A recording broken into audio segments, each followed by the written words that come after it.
Il y a quelque chose d'étrange dans la paracha de Shelach Lecha. À la fin, il y a un homme qui vient et qui transgresse Shabbat. Finalement, il se fait tuer. Rahamim nous apprend qu'il s'appelle Selofrad. On va parler plus loin de ses filles, qui étaient des filles Chachamot. Et lui, maintenant, Rabbi Akiba, il nous dit que il a transgressé Shabbat, les Shem Shamaim. Il a fait ce qu'on appelle une Avera Lishma. Alors, c'est pas un truc à faire. Mais lui, il a fait les Shem Shamaim. Parce qu'il s'est dit, Akadosh Baruch Hu vient de faire une zéra après l'histoire des Meraglim, que 40 ans, il doit rester dans le désert. Les Juifs, ils vont se dire, pendant 40 ans, on peut faire n'importe quoi, on peut vivre comme on veut, on n'est pas tenu de respecter les mitzvot. Ce sera bon que après, dans 40 ans, quand on rentre en Eretz Israël, mais en attendant, on peut vivre comme on veut.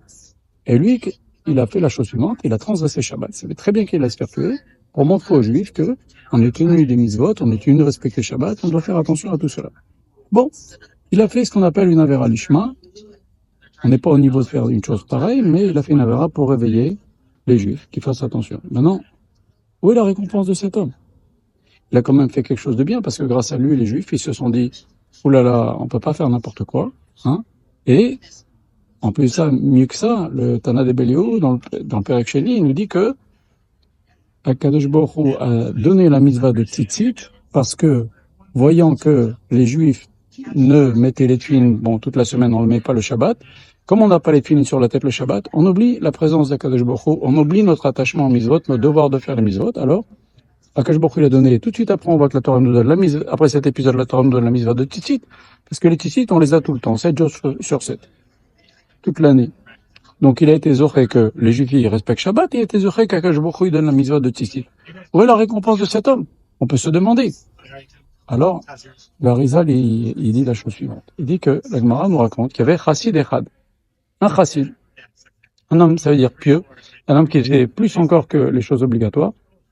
Et le Harizal, dans Shar Gilgulim, il dit que quand la Torah nous dit que, la Gemara nous dit Chassid Echad, c'est soit Rabbi Yehuda Bar Ilai, soit Rabbi Yehuda Ben Baba.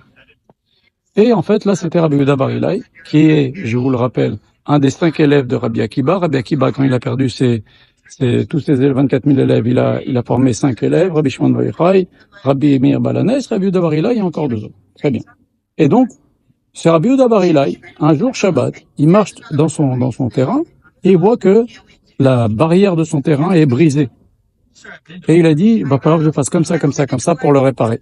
Maintenant, bien entendu, mais il a pensé pendant Shabbat, comment en semaine je vais le réparer. Et puis il était tellement chassid, tellement pieux. Vous savez que c'est pas interdit d'avoir des pensées de choses. Par exemple, je vais travailler, je vais écrire, je vais téléphoner. Shabbat, si on pense à ça, je vais faire ça demain, je vais faire ça après-demain. C'est pas interdit en soi. Alors bien sûr, c'est pas super. C'est pour ça qu'on l'appelle chassid echad, parce que tout de suite il a eu la réaction de se dire, c'est vrai que c'est permis, mais moi je m'en veux d'avoir pensé à ça pendant Shabbat. Je vais me punir à moi-même, je vais laisser cette cassure dans la muraille qui est autour de mon champ, les grillages qui est autour de mon champ, je vais le laisser ouvert définitif pour me punir à moi-même et pour me rappeler qu'à vie, je ne dois pas penser, même le Shabbat, à des choses qui sont interdites à faire. Alors qu'est-ce qu'il a fait?